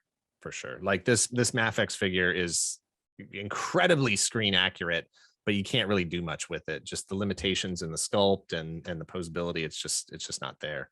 I've been meaning to actually replace this with a cloth cape as well, because that would help. But then, you've got a pretty big, a substantial Hot Toys collection. Like those figures are absolutely gorgeous in the right light with the right lens and whatever. They're almost indistinguishable from, shots from the films. But in terms of posability, they're not the most posable figures in the world. No. Well, and it varies. I would think they are, but it depends on how willing you are to risk ruining them. Because I always fear, when is the cloth going to tear? When is this piece going to break off? When am I going to do something I shouldn't have done? Yeah. To get a pose. Yeah. Their advertising are lies. Yeah. I worry a lot about any of that. I worry a lot about light exposure. Yeah. Oh, I'm sure they're going to be fading anything that has sort of the rubber skin. So they're hiding the joints. I worry about. Yeah. What's going to happen with those? For sure. Yeah. My Black Series IG-88 from 2015, maybe. He's got the little rubber joint covers that kind of have that like, straw, bendy straw kind of thing to it. Those are turning into dust. Yeah. I mean, I was just talking with Mighty Jabba's collection about the 2010 Jabba the Hutts being tacky because the paint is breaking down. Yep. But there's something you said for it's going to happen to every aspect of the toys we have at some point. And us. Yeah, I don't know about that. It's debatable. We'll see. Time will tell. Yeah. But I'll share a couple of. Do you have any other honorable mentions before we? I think that's all I've got. That's all I brought. I did want to say, speaking of customizations, that I had picked up the Din Djarin Morak outfit. Okay. Recently, which has the Pedro Pascal unmasked head underneath it. So if you had them like this, great. But mine's like this now, because it actually makes a fantastic unmasked Mando. Yeah. Just pop that head off. Yep. Easily swappable. So that's how that's going to exist now. Good call. Well, I can do that with Bill Burr too. I can make Bill Burr the Mandalorian. You can make Bill Burr anyone. Bill Burr can be Vader. I really, because nothing against, I have no idea what the production numbers was, but you can find the Bill Burr figure pretty easily at Target right now. I would suggest everyone. I would love to see photos of that Bill Burr head on different figures. Your favorite action figure. I would put that on my Cobra Commander figure from a few years back. Swap them with anything. I love that there's a guy in Star Wars that has a Massachusetts accent and leans into it. Yeah, like love it. Absolutely love it. It's not even a guy in Star Wars. Bill Burr is in Star Wars. Yeah, he's in space You Massachusetts. can That's where he call him is. Miggs. He's hiding something. That's Bill Yeah. Burr is in Star Wars. Yeah. Love it. I mentioned in the past that another thing that the jumbo figures. Yeah, I have the jumbo Boba Fett. So they did the concept Darth Vader based on Oh, Ralph that's the McQuarrie. concept Vader. Okay. Yeah. Nice. That's really awesome. nice sculpt. Which, that's awesome. I love that McQuarrie design. In the 30th anniversary, they did. I have that. I have that whole line of McQuarrie figures. Those are fantastic. Are great. Love them. So they just did another McQuarrie. So obviously, in the 30th, they did the female version of the protagonist first film, but they just released based on the other McQuarrie art. Oh, nice. That's cool. That's cool. They need to do just a regular 3 3/4 inch of that. Which why haven't they? I mean, come on. But I think I don't know if we're ever going to see the Star Wars line be as experimental as they were in the 2000s. Like, it really seems like the 2000s was the high water mark of, we'll do anything. Yeah. And I don't know if that's largely due to the disappearance of brick and mortar and outlets like Toys R Us and then TV and all of those just not existing anymore. Yeah. I'm so happy to have the retro collection, and that's a line that I've never understood why they didn't do that sooner. Like, you could have been doing retro collection for the prequels, the sequels, all the characters that didn't get made and they're so inexpensive, they're so easy to make, and that is a whole collector base in and of itself, and they can be priced for kids to get back into. I don't understand folks that rail against the existence of the retro collection. Like, if you hold them beside a vintage figure, no one's going to confuse them. So that takes that argument away from it. Well, I get the collectors who, where I was at, in 1983, 1984, 5 POA was the past, articulation was the future. I don't want to go backwards. Those are bad figures now as a 10-year-old, Right. That's where things were. You wanted to be able to put them in action poses. Ben, the ball and socket GI Joe neck was an incredible engineering innovation. Tilt what? So I understand the collectors today that say, I don't even want 4-inch action figures. Why would I want a 5 POA action figure? Super 7 has their reaction line, and every time they put up a new picture of a GI Joe reaction figure, people lose their minds.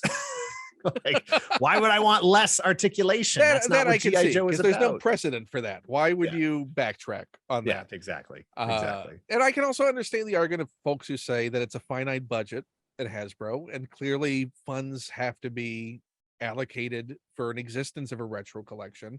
I don't worry about that stuff any more than I worry, like, oh no, the Red Sox paid $20 million for a guy. It's not my money. Yeah. Well, I care, Yeah, and there's nothing to say they would have spent it on the figure you wanted fully articulated. Even they if probably they just had paid it out available. as a bonus for somebody. Yeah. Some dividends are getting cut this year. Exactly. No, so. I'm glad I wish they would lean more into what they have done with the Mando line of figures in that style. Yeah. Like, I don't need to see as many of the re-releases of the vintage ones, unless they're ones that are super hard to find. Right. Like, I grabbed the Boba Fett. Yeah, I grabbed the Boba Fett because I had to. And it's a clean, crisp, sharp, it's gorgeous, version of that figure. He's got his gun. And it was neat to open that, again, 40 years later. Would that have been one of the figures that you got in Japan? Yeah, that absolutely came from Japan, without a doubt, for sure. Yeah. Do you still have your childhood one? That's my childhood. I'm sorry. My childhood one is in the Boba set. So this is like number 544 or something. But you still I still have my childhood Boba Fett. If you take a look at that 500 video, it's the last figure in that video. And I've posted pictures on my Instagram and other places of that figure before. It can't stand anymore. It's all worn down. There's dirt caked into, all the scenes. It was played with. it was played with, it was loved. It, yeah, in the Why I Sold My Collection video, I talk about how my collection at one point had gotten so small it could fit in a gallon bag. And Boba Fett was in that gallon bag and like 10 other figures. So well, one last recent acquisition is nice. the original Captain Rex Yeah, of Star Wars. And now this that's is the in-park okay, that's I available thought. Yeah. ones. Yeah. I never got to Star Tours. I never got to go. I never got to see it. Oh, never saw either one? Have you been Nope. have you seen the modern? Nope. Well, the idea of going to Disney now, I mean, my wife really wants to go. I really want to go. I want to go see the Millennium Falcon in person, but the idea of just I know people who are like professional Disney goers. I would be considered one Would of you- those would at you one point. I had my yourself in annual there? passes. I haven't been back since March 5th, 2020. Okay. Had no desire really to return. It so just it all far. seems like it's like this weird game that you have to like win to be able to get onto a ride. It is a challenge to get into the place where you're supposed to have fun. I don't want to do that. Yeah. I will say that if you ever get the experience, or it ever gets to a point where you have someone who could navigate that for you, Yes. it takes away a lot of the stress. Well, that's the thing. I would not do it without a guide for sure. If you have someone who's like, oh, this is what we need to do to not be stressed out. Because I've seen more Disney meltdowns in real time, because it's a perfect recipe, because people have spent way too much money on a thing that's largely uncontrollable when it comes to scheduling and breakdowns and things like that, in the most inhospitable weather conditions you can imagine. And people have pinned so much expectation to it that it is just a perfect storm of a breakdown. Stress and disappointment. Yeah. And you're exhausted because you've traveled to get there, and you're trying to pack everything into this finite amount of time. And be happy. I'll never come back here. Don't you understand? This is only happy here. No. So I have seen enough that navigating that and knowing what all the warning signs and the things to avoid is something that whenever I talk to people who haven't and want to, I'm like, first thing is, you won't accomplish everything you think you're going to accomplish. Absolutely not. And you need to let that go now. Nope. And the way psychologically I tell people about it is just go and think anything I didn't see this time is an incentive to come back the next time. Yep. Because you will not see everything. My hope is that the channel just gets big enough and successful enough that somebody just invites me and is like, hey, we're doing a thing at the Star Wars thing. Would you do the Starliner? Would you, if they offered? Oh, if they asked, I'd do that in a second. Yeah. What would be your cosplay? Would you go in character? Oh, of course. Yeah, no, I would be. I understand why you're not supposed to come as like characters to the actual Disney parks. Right, they don't want to confuse you with the people who are being paid to do that thing. I get that. But also that sucks. Like, this is the only time to stand in front of the Millennium Falcon and I want to dress as Han Solo,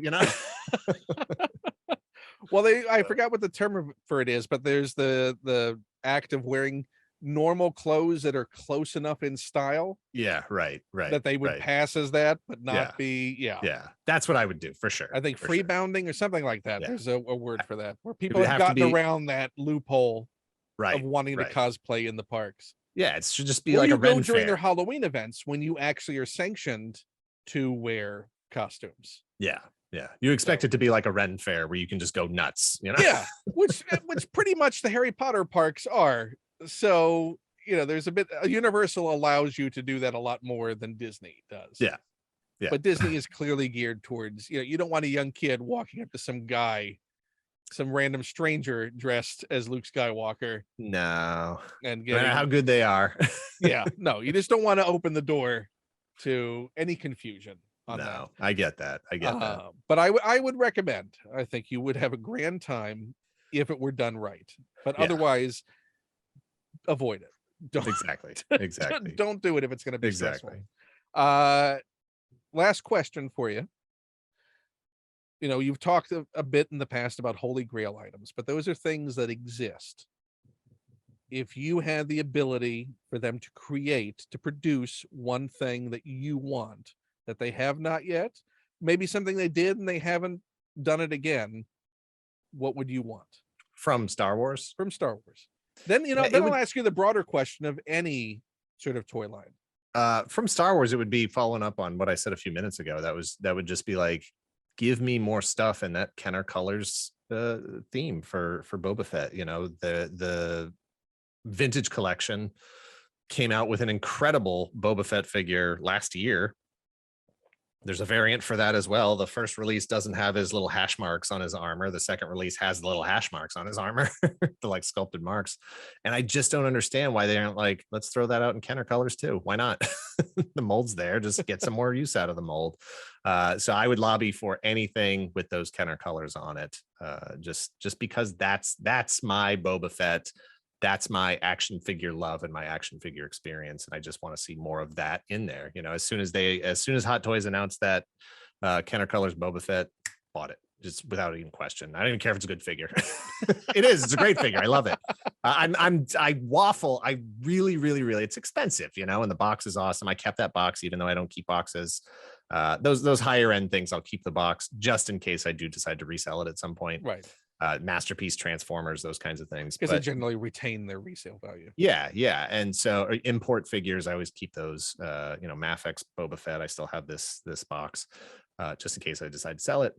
But that Kenner Colors Fett, I have wanted to customize it to make it more accurate to the vintage figure. So, for instance, you know, he has a cape, obviously, and I want to take the cape off. The vintage figure doesn't have a cape. He has the Hot Toys figure has the like crotch plate armor, but the vintage figure doesn't have crotch plate armor. You know, it's just the flight suit. He's got the belt. He doesn't have crotch plate armor. So I want to take the crotch plate armor off, and then the belt is more accurate to like the color of the rope belt, you know, that he has in the movies. And I want it to either be dark brown or black, like it is on the Taiwan, you know, country of origin stamp. So you basically got to the point where whatever you do is going to be irreversible. But I don't want to do that with I don't want to do that with a $150 figure, whatever it is. So it's like, oh, I could buy another one, but like, okay, well, how crazy are you with this stuff? You know? Well, there may come a point where you just go, I really need this in my collection. Yeah, I wonder if I could do it and make it reversible. Can I get that cape off without damaging it so I could put it back on? Can I find something that I could dye or use or make that I could take off the belt that's on it and put that belt on and make it all reversible? I guess it depends on how the armor is attached to the cloth. Exactly. Yeah. You know, the simple glue, you theoretically could just re-glue that. Yeah. You know, I haven't checked. I know every time a Hot Toys figure comes out, there are people who get them and then just piece them out. You know, here's Captain America's boot, here's Captain America's glove, here's Captain America's hand, here's Captain America's hat, because they know there are customizers out there who want to make stuff. So I'll have to check and see if maybe somebody's just got the Kenner Colors shoulder pad and I can get that, take the cape off. Well, you have to look before this episode goes up. We'll see. Yeah, I'll check. I hear Dan wants it. We should look. Yeah. So then just the wider question, in any sort of toy line, if there's anything that hasn't been, you know, I don't really think about it. I don't think about it because I think of myself as an observer to this whole industry and to the way action figures have changed and evolved and improved over the years. That's what I've loved about them, is just to watch the journey. And so I'm never really thinking out into the future of like, I hope they get to this, I hope they get to this. It's just like I'm just watching. I'm an observer on this, you know, just seeing what ideas people come up with. I don't want to inject myself into the story, you know, because then the story changes. At this point, it's hard not to think that I might be part of the story, you know, with the channel and everything. Yeah, you do have a channel now. I think you probably influenced events you don't even know. It's possible. I'll take credit for the first Spider-Ham Black Series figure, or not Black Series, Marvel Legends. Sorry, you know, and that Mr. Fantastic that looks very, very familiar. There's one of those heads that it's very handsome. It's a very attractive action figure. Yeah, you've only bought a couple, right? Exactly. You've customized the Captain America with it, right? Oh yeah, and every action figure. It's just like that Bill Burr we were just talking about. It fits on Boba Fett. It fits on Darth Vader. See, if you had a 3D printer, that could be your Christmas gift for everyone. Rocketeer, Wolverine, whatever. Just send everyone their Dan head. Yep. So there's nothing that I'm like, oh, I need them to do that. I need them to make that. I don't like, I know a lot of people are still waiting for, whatever vintage line, like, oh, they need to redo Exo Squad. They need to redo Air Raiders and Dino Riders and whatever. And I'm like, if somebody does it, I'll check it out. But I'm not, even if I was going to make an action figure, like I couldn't even tell you what I would make. It would probably be like something that looked a lot like this, almost copyright infringing. So what's your Ultimate Captain America? I think I've got it currently. I've got my Hot Toys First Avenger cap, and I've got 80th anniversary Alex Ross cap, and then Endgame, and then I've probably got like 8 or 9 other caps. But I'm good there. The most recent, the 20th anniversary Marvel Legends, I think it was that one that just recently came out. 10th. 20. It's I think it's 20th for Marvel Legends. I was 20th for Marvel Legends. Yeah. I passed on that one because in this sort of new collecting mindset, I was like, it's not better than the one I have. In my opinion, it's not better than the one I have. It's not going to take that one off the shelf. So I don't need it. I'm more about more focus on less stuff, trying to pare down what I've got so that I can enjoy those fewer things more. And the only problem with that is they keep coming out with stuff. I know. It's very hard. It is a daily struggle. I got figures coming in tomorrow. So where should I swore to God, I was not like, I loved Galoob's Action Fleet. I don't know if you remember that line. I do. I had every single thing in there except the stupid E-Wing and the stupid TIE Fighter, the TIE Defender, which were released right at the very, very end of it. But I swore, Jada Toys is doing, I think it's Jada Toys, is doing the new Galactic Collection, Galactic Fleet, or whatever they're calling it. And I was like, I'm not doing it. I'm not doing it. And then the X-Wing came out, and I was like, well, I'm gonna grab the X-Wing because I have an original diecast vintage Kenner micro collection, or the original diecast one. I have the vintage micro collection one. I have an Action Fleet one, and I was like, just get the new one to compare them. Put a picture on Instagram, put it on the shelf, it'd be done. And then I was like, well, I need to do the same thing with the Falcon, so I'll get the Falcon too. They knew they had you. I can't do it. I can't go any further. You say that after you already have.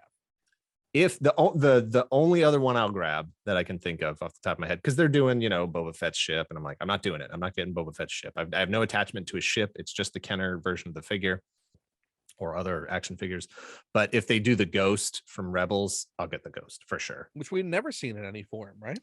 There was like the one little mini vehicle that I can't remember what the actual ship that comes out the back is called. Yeah, it was like the Escape or the runabout. They'd use it as like their landing ship or whatever here and there, but never an actual full-on Ghost. Never the full Ghost, no. So if they it might have been in one of those like tabletop miniature games, I think, but not a toy version. So if they do the Ghost, I'll grab that for sure. Well, I'm curious to see what HasLab has in store at, I'm assuming, PulseCon. We'll see. It's been a rocky couple of years. They 2 in a row, man. What's your bet right now? TVC? I think they got it. I think they have to. They need a hit. And after Black Series, I mean, they still, Black Series want something. Black Series collectors want something from HasLab, and I think Hasbro wants to put something out there. They just can't figure it out, and so I think they go back to vintage collection. I don't think Rebels is big enough, though. No. I think it's certainly niche enough. Especially if they need a slam dunk. I do think HasLab is the only way we'd see those characters in TV. Oh no, I'm saying I don't think Rebels is popular enough. Oh yeah. No. I don't. If to carry a HasLab, no. Yeah. No. I don't think so. I don't think so either. If anything, you think they're gonna need a slam dunk of like a Cantina, classic Cantina or something like that. Did you get that Jabba diorama? I haven't yet because it's just every time I look at the price, I'm like that, and there's not a 3 3/4 Jabba. Modern one, yeah. You can't get a modern Jabba now. It's just impossible. The only times they released it have been retailer exclusives, massive sets that on the aftermarket are untouchable. Yeah. So I can't even get. There's no loose Jabba. It's got to be coming. If they're doing a whole throne room, they got to throw a figure out there. You would hope for the 40th anniversary that it would be a slam dunk announcement. Yeah, I mean, I guess we'll see. I would assume that we're going to get some Return of the Jedi anniversary announcements at a for PulseCon. sure. For sure. Yeah, absolutely. I'm actually, out of all of it, more excited about the Indiana Jones announcements. That was a surprise, and I think that's going to have a lot more surprises behind it. You know, I will definitely yeah, I'm not a huge Indiana Jones fan, but if they're going to roll out a 6-inch Indiana Jones line, I will grab Indy for sure. Yeah. I mean, with photo reel, now is the time to do a proper Indy line. Yeah, and I would hope that they would hit 1983 Indy, young Harrison Ford. Yeah. And then, you know, also later, You're saying the Kingdom of the Crystal Skull shouldn't be the first release out of I the would gate? say that's probably not. No. And I would say probably not even the current movie, whatever the name of the next movie is. No, Like, I hope they're announcing it now ahead of time Ahead to of it, where yeah, yeah. wave one is going to be, here's the thing that hooks you. Yeah. Uh, Here's the thing you're already nostalgic for. yeah. I would think out of the gate, they kind of have to give you Raiders of the I would Lost think Ark so. Indy Yeah. right off the bat. That's Yeah. got to be the anchor for your first wave, right? Absolutely. Absolutely. And then mix and match eras. For sure. I don't know. We'll see. They haven't always made those obvious decisions in the past. You're going to have the retailer exclusive, him and Sala, Friends Forever pack. Yep. Yep. Which also comes with Ned Leeds, which is really Yep. confusing for people. And then hopefully a whole bunch of Nazis. Yeah, that's going to be, happen. it's going to be interesting to see how they pull off. I think we're probably going to get the no insignia, rightly so, Probably on the yeah. releases. But the good thing is you can do a Belloc and not have to worry about that. Right. You can do a tote and just have that conveniently blank or not existent. You'll look at his coat. Yeah. Don't look at the anything else.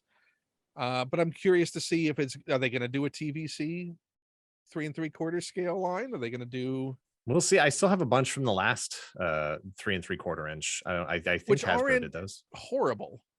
They're not. No, they're not great, but they're not horrible. And some are certainly better than others in that line. I would like to see another Micro Machines type release. Do you remember when they came out with those vehicle sets? Yeah. Yeah. Absolutely. Yep.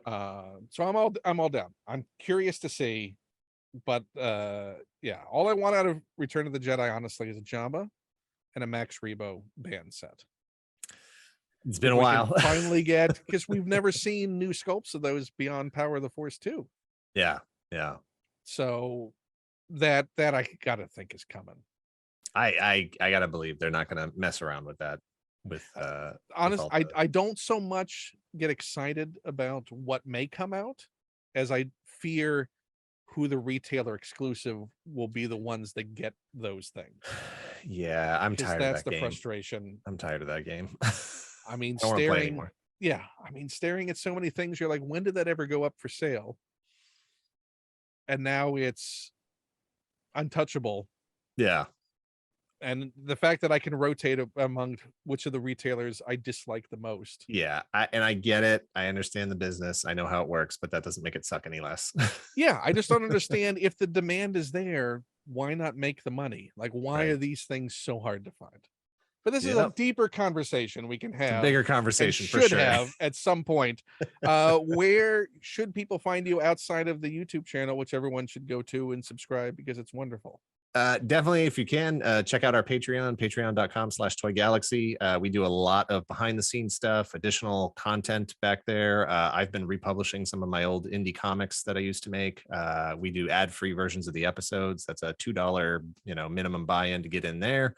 And then I'm always on Instagram at Toy Galaxy, and then on Twitter. If you're on Twitter, Toy Galaxy Dan is me. Toy Galaxy TV is Greg.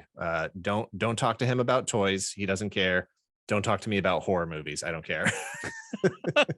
don't mix those two up. But follow them both. Yes. And for me, you can find me at Ken Plume on the various things. Patreon.com/Ken Plume. If you want to support the show or any of the other shows that I do, there's far too many of them. I got a book coming out that I keep forgetting to tell people about, The Art of DuckTales, for the 2017 series from Dark Horse Books. Nice. Wonderful, amazing. bit.ly/DuckTales book. I would say go get the Art of Venture Brothers book that I did, but I guess it's out of print. I don't know. boy. It's going for like $400 on Amazon, so I'm assuming that you can't get that anymore. I'll find out, I guess, eventually what's going on with it. Hey, Dark Horse, let me know. But the DuckTales book is available. Please go seek it out. And because I still haven't figured out how to say goodbye on these things, I will say, and there we go. Was that good enough? That wasn't good enough. That wasn't a goodbye. No.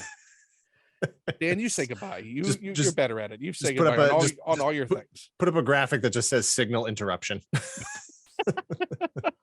That's my face. Goodbye, everybody.